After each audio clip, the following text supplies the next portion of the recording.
Bonjour amis internautes de Wii Sport, bienvenue à la revue d'actualité de ce jeudi 2 novembre 2023. On démarre par l'actu de la tanière. Mondial U17, à moins de 2 semaines du début de la compétition, Serine Salundia a dévoilé la liste de 21 joueurs qui s'envoleront pour l'Indonésie afin de disputer la Coupe du Monde U17 du 10 novembre au 2 décembre. Alors que le milieu de terrain de Kermajor Abdou Aziz Fall, victime d'une blessure dont la fédération n'a pas confirmé l'étendue, a finalement déclaré forfait, tout comme le latéral gauche de Djombar, Lassana Traoré, et le staff des Lionceaux pourra aussi s'appuyer sur plusieurs éléments présents durant la CAN. Le gardien Serine Diouf, le défenseur Serine Fallou Diouf ou encore l'attaquant Oumar Sall sont bel et bien présents. En féminine, les Lions s'imposent à nouveau contre la Tunisie en amical. Pour ce nouveau duel, le sélectionneur Mamoussa Cissé a pu tourner son équipe avec 6 changements par rapport au premier match. Khady Faye notamment était titulaire au poste de gardienne de but, tout comme l'ailière Kumbasilla Moj. Cette deuxième rencontre était aussi l'occasion de redécouvrir le potentiel de Ndailou Khourignon. Aligné en défense centrale avec Meta Camara, les Lions vont enfin pouvoir se concentrer sur le dernier tour qualificatif à la Coupe d'Afrique des Nations où l'Égypte les attend fin novembre, début décembre. Mamoussa Cissé se dit satisfait des 2 victoires face à la Tunisie.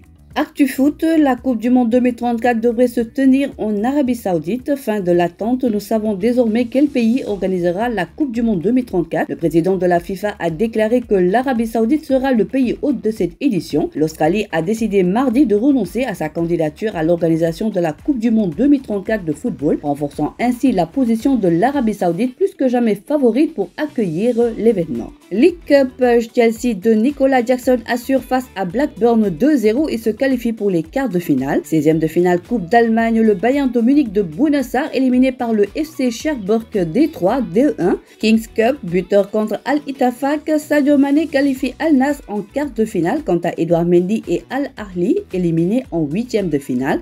African Football League, Boulissamboul décisif, le Wydad bat l'AS Tunis et se qualifie en finale.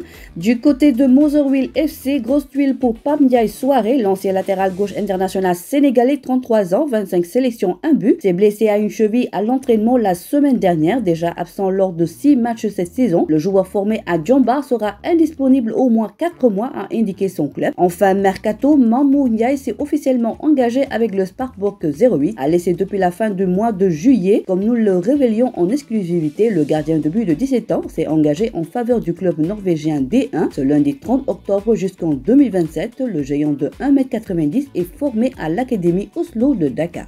Nous arrivons au terme de notre revue de ce jour. En dossier, vous aurez une chronique sur le Ballon d'Or France Football, Messi le dernier des Mohicans, place à la Next Gen et zoom sur Sport Summit Impact, tout savoir sur l'événement sportif à ne pas rater en novembre. C'est l'un des événements les plus attendus de l'année, comme son nom l'indique, le Sport Summit Impact, où le sommet de l'impact du sport va réunir tous les acteurs, décideurs de ce secteur. La première édition aura lieu en novembre sur 2 sites, Dakar et Diamniadio. Voilà, c'est tout pour aujourd'hui. L'actualité sportive continue sur nos plateformes digitales. Numéro 1 du sport au Sénégal, WeSport.com est maintenant disponible en version application mobile sur iOS et Android. Retrouvez l'actualité du Sénégal pour tous les sports en direct sur votre téléphone. Football, lambe, basket, sport de combat, athlétisme et bien d'autres disciplines. Toutes les statistiques des championnats sénégalais, les matchs, les résultats, les classements, à suivre en direct sur votre application WeSport.